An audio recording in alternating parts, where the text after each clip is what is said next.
Saia da solteirice. Gênesis 16, 4.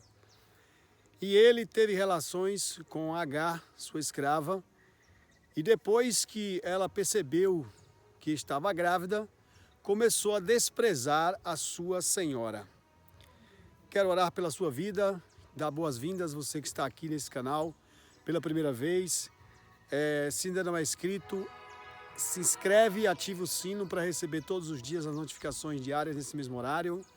Você que está sempre aqui, sentiu a nossa falta talvez, 4 dias sem fazer vídeos devido a uma situação de desconforto através de um resfriado que tive há poucos dias. Então resolvi não gravar nesses dias e estou aqui de volta trazendo essa mensagem poderosa acerca da fecundidade, acerca da fertilidade, da prosperidade financeira, da libertação mental, espiritual e financeira através do Bitcoin em autocustódia. Eu quero orar pela sua vida nesse momento, enquanto você interage conosco, podendo compartilhar para a partir de 12 destinos, pois estamos na poderosa campanha de 12 meses de libertação mental, espiritual e financeira através do Bitcoin em autocustódia. 12 é o número da multiplicação, o número da bênção, 12 portas de Jerusalém, abertas para a sua vida, cada mês uma porta. E eu creio que uma bênção está chegando para a sua vida nesse momento, em nome de Jesus. Oremos. Justo Deus de Abraão, em nome de Jesus, nos ensina a sermos obedientes à Tua palavra para que os erros pequenos não venham atrapalhar o Teu projeto em nossas vidas. Em nome de Jesus. Amém. Graças a Deus. Amados, aqui nesse texto nós vemos duas situações.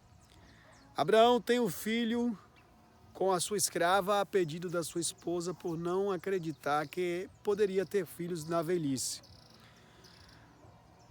Esse é o primeiro problema aqui, que Abraão tem relações com a escrava e ela fica grávida. O segundo problema é que ela se exalta e começa a desprezar a sua senhora.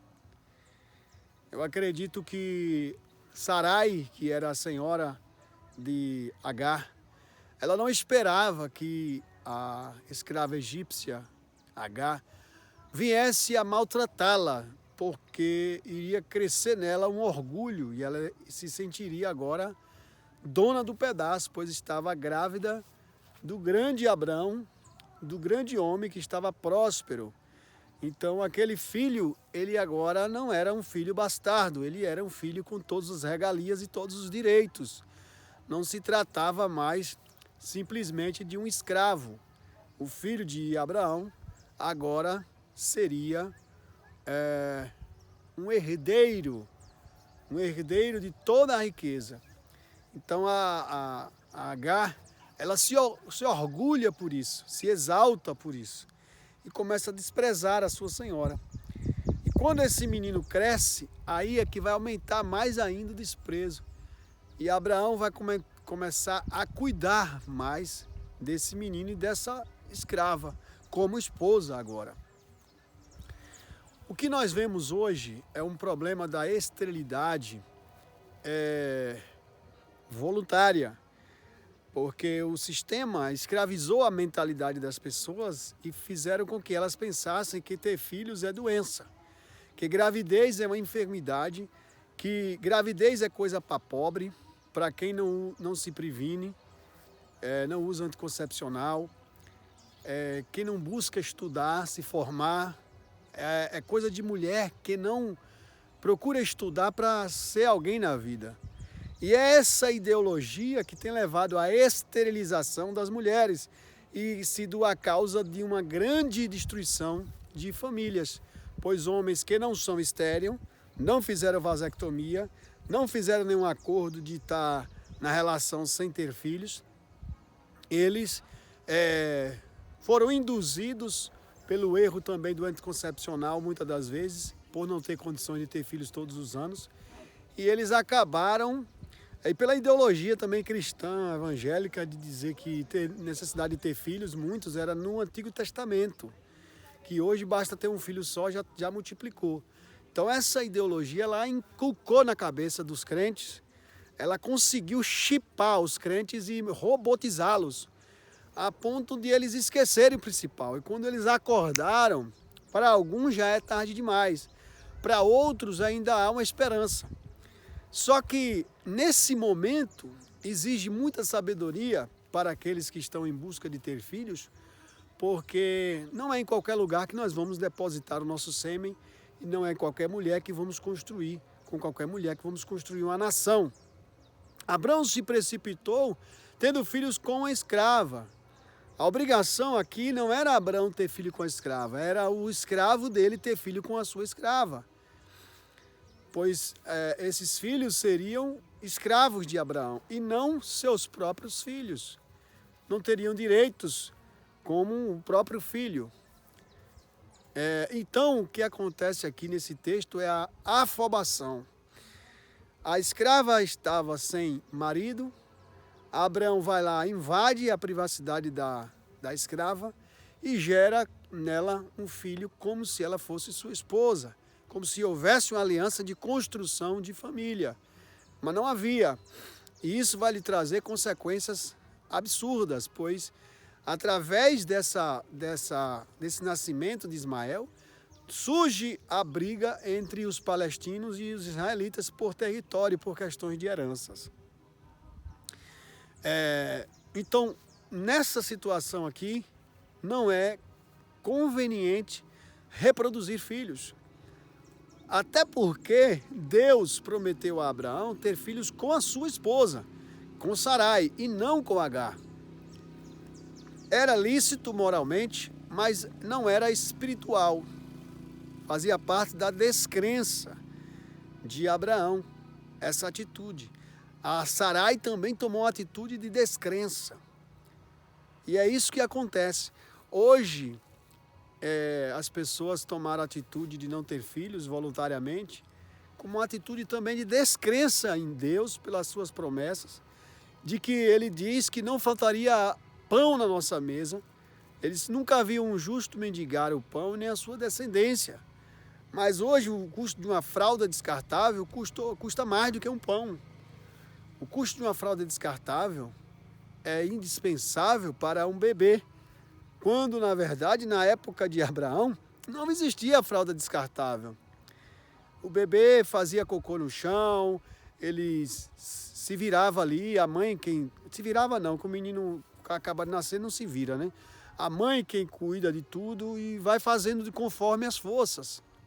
Eu acredito que nessa época ele limpava o bumbum da criança com água ou com alguma folha de mato, de alguma planta, alguma coisa para poder se virar no seu dia a dia.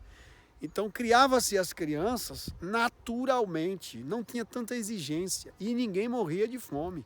Você não vê os filhos de Abraão, os filhos de Jacó morreram de fome.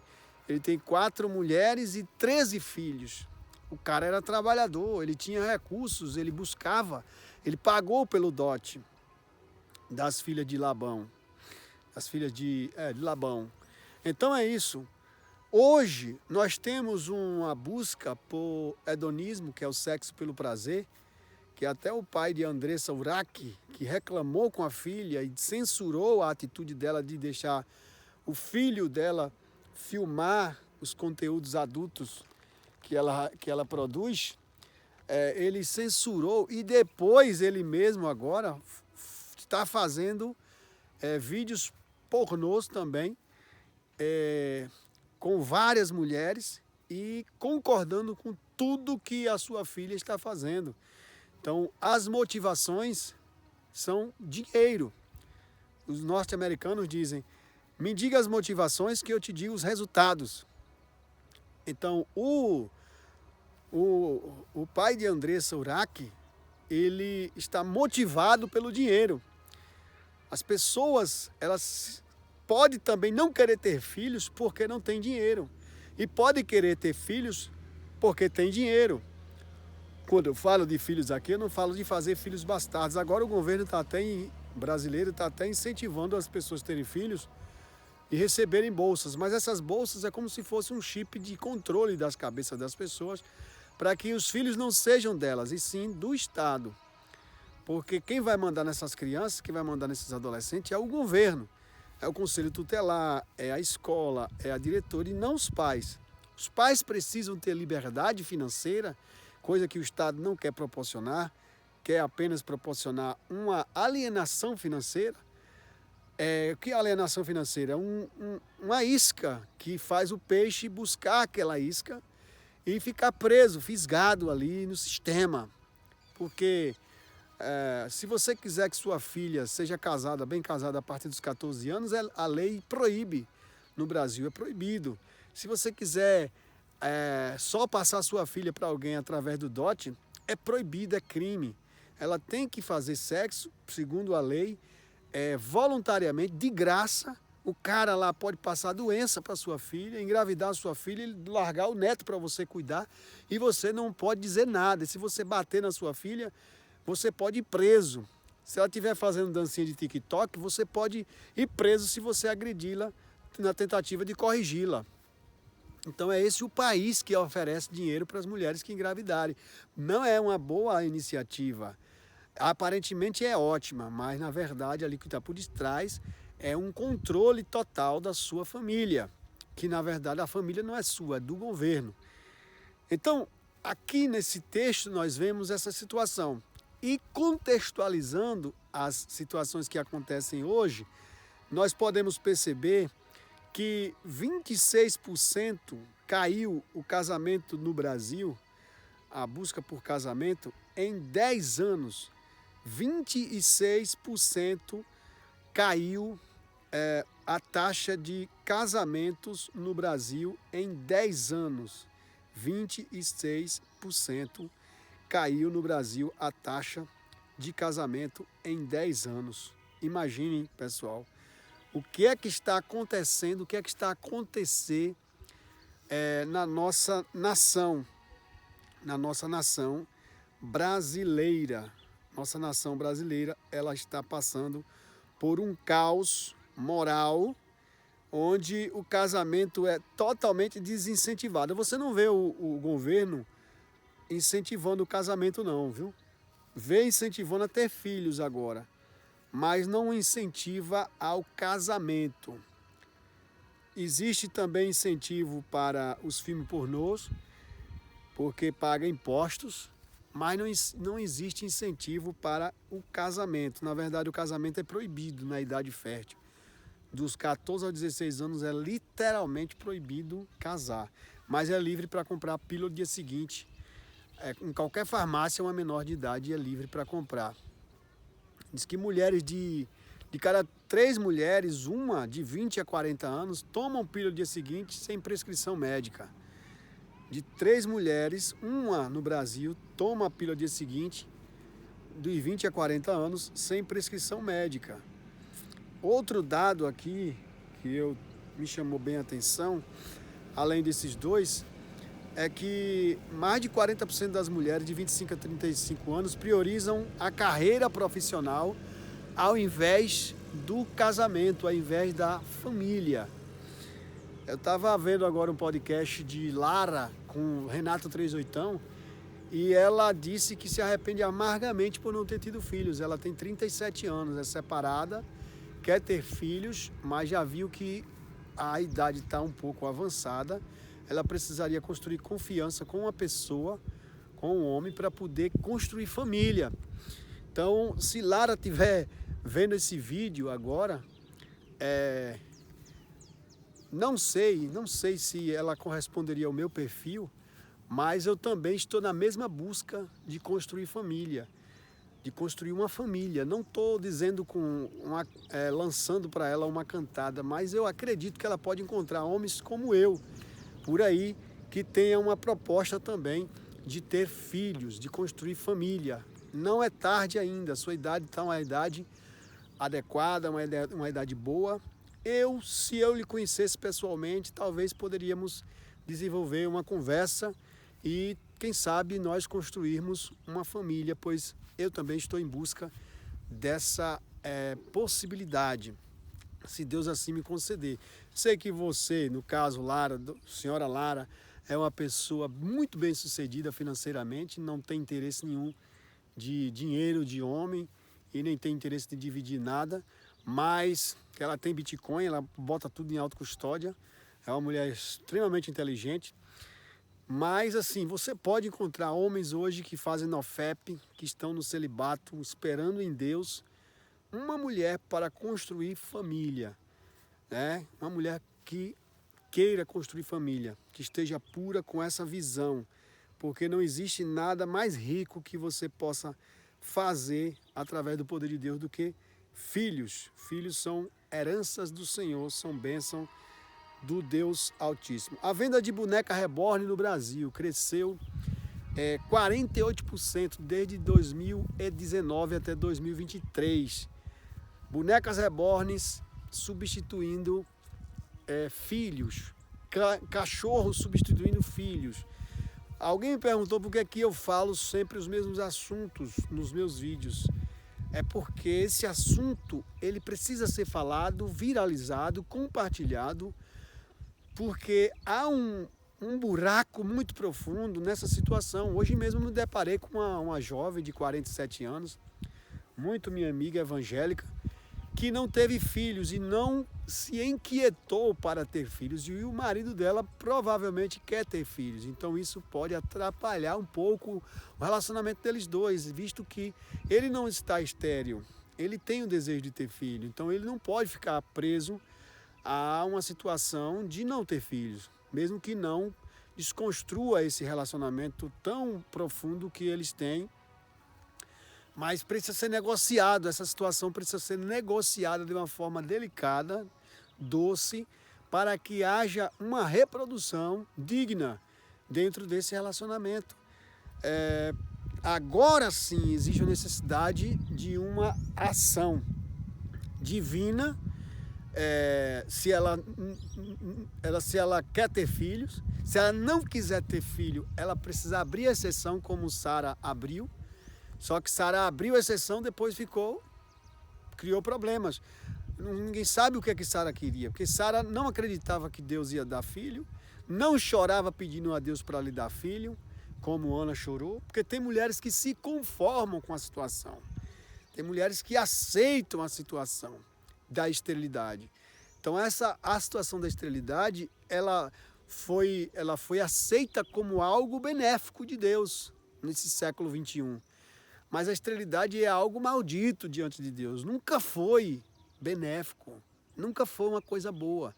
Mas a pessoa encarou isso como uma bênção e se dedicou às coisas de Deus. Não estou dizendo que as pessoas são malditas por estar estéril, mas a esterilidade em si é uma extinção da raça humana, é uma extinção da sua espécie, é a sua própria extinção.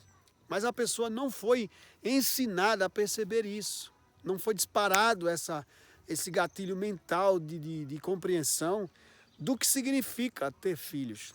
Então ela se acomodou, aceitou como destino divino, mas o marido não.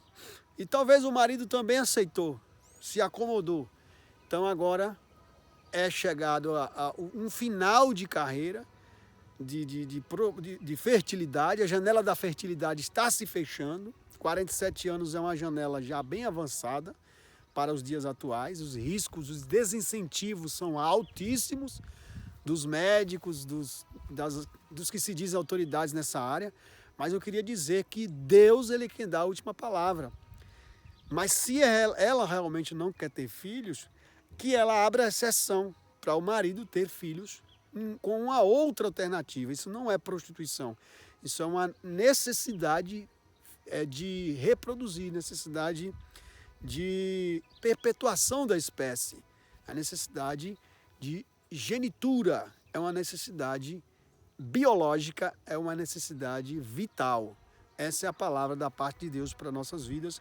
Precisamos entrar nessa dimensão e entender que a vida humana ela tem mais valor do que qualquer outro bem material, do que qualquer outro ganho financeiro, ideológico, profissional, do que qualquer outra coisa. Entendeu? Então vamos rumo ao progresso de termos uma família forte e numerosa em nome de Jesus. Mas para isso nós precisamos sermos libertos mental, espiritual e financeiramente, de preferência através do Bitcoin em autocustódia. Quero orar pela sua vida nesse momento, em nome de Jesus. Deus justo e eterno, que o Senhor dos céus abra a mente dessas pessoas que estão entrando nessa campanha, que elas sejam iluminadas e que elas recebam vida e vida com abundância, em nome de Jesus, e prosperem mental, espiritual e financeira, através do Bitcoin em autocustódia. Amém. Graças a Deus.